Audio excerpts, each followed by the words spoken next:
بسم اللہ الرحمن الرحیم۔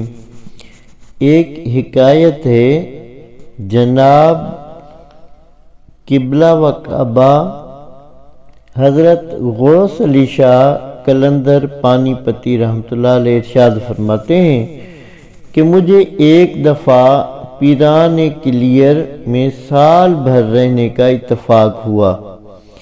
ایک بار تمام خادمان درگاہ حضرت عبدالقدوس گنگوہی رحمۃ اللہ علیہ کے عرس پر چلے گئے۔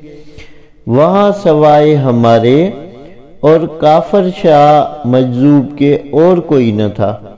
وہ عارضہ اس حال میں مبتلا تھے۔ ایک دن ہم سے کہا کہ میرا وقت اب قریب آ گیا ہے، میرے بدن اور کپڑوں کو دھو دیجئے اور ان کو خوب پاک کر دیجئے۔ ہم نے کپڑے دھو دیے اور ان کو خوب نہلا دیا۔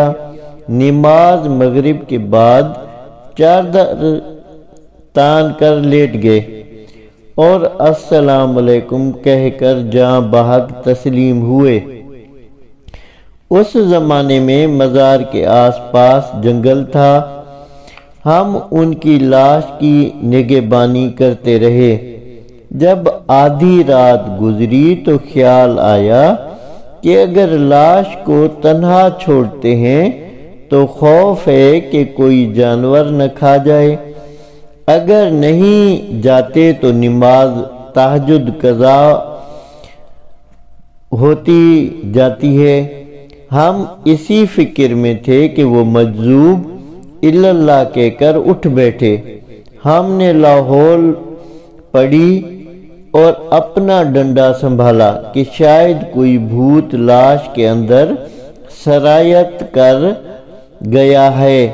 مارنے کا ارادہ ہی تھا کہ وہ مجذوب بولے، میاں غوث علی شاہ خبردار، کوئی جن بھوت نہیں، میں وہی کافر شاہ مجذوب ہوں۔ تم متردد تھے اس لیے دوپہر کی رخصت لے کر آیا ہوں۔ تم جاؤ نماز پڑھو، 2 گھڑی دن چڑھے مروں گا۔ خیر، ہم نے لاٹھی رکھ دی اور ان سے باتیں کرنا شروع کی۔ اول ہم نے پوچھا کہ آپ کون ہیں؟ دوسرے یہ کہ آپ کو فیض کہاں سے ہوا؟ سوم یہ کہ مرنے کے بعد کیا گزری؟ انہوں نے جواب دیا کہ میں تیموریہ خاندان کا شہزاد ہوں اور فیض باطنی مجھ کو حضرت مخدوم علی احمد صابر کی روح پر فتوح سے ہوا اور وہاں کا حال مختلف ہے۔ مجھ پر تو خیر گزری زیادہ حال نہیں، تم جب آؤ گے تو خود معلوم کر لو گے۔ اب تم جاؤ نماز پڑھ لو، دیر ہوتی ہے، مگر اشراق پڑھ کر جلدی چلے آنا۔ ہم گئے، بعد نماز ٹھیک وقت پر آ پہنچے۔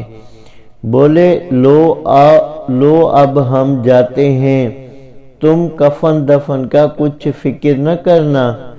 مولوی قلندر بخش صاحب جلال آبادی آتے ہیں اور 2 طالب علم بھی ان کے ساتھ ہیں، وہ تمہارے شریک حال ہوں گے اور میری قبر مخدوم صاحب کے پا انداز میں بنانا۔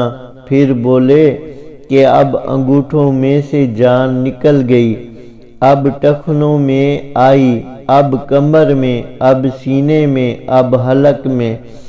السلام علیکم اتنا کہہ کر رخصت ہوئے۔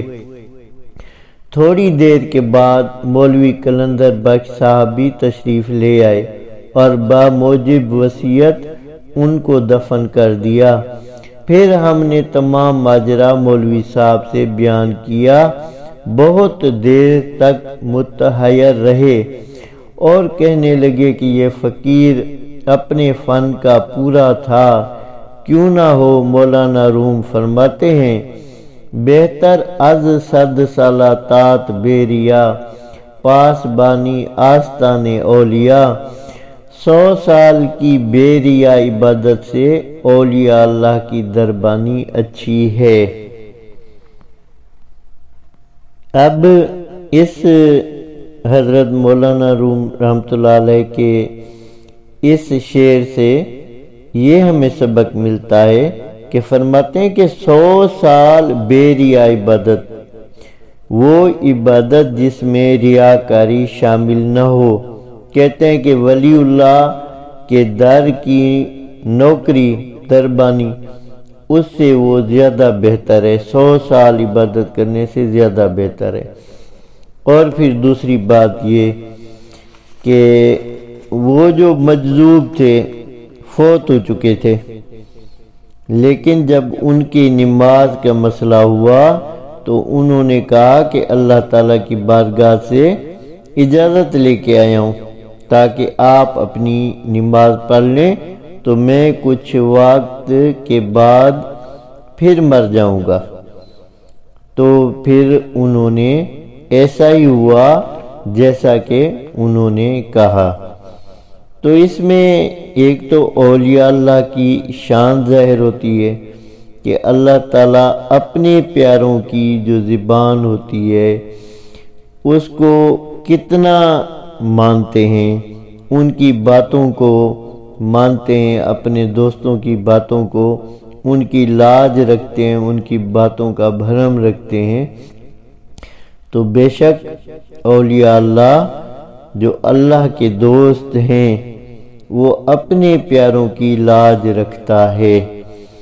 تو دعا ہے کہ اللہ تعالی ہمیں بھی اپنی دوستی میں قبول کرے۔ وآخر دعوانا ان الحمدللہ رب العالمین۔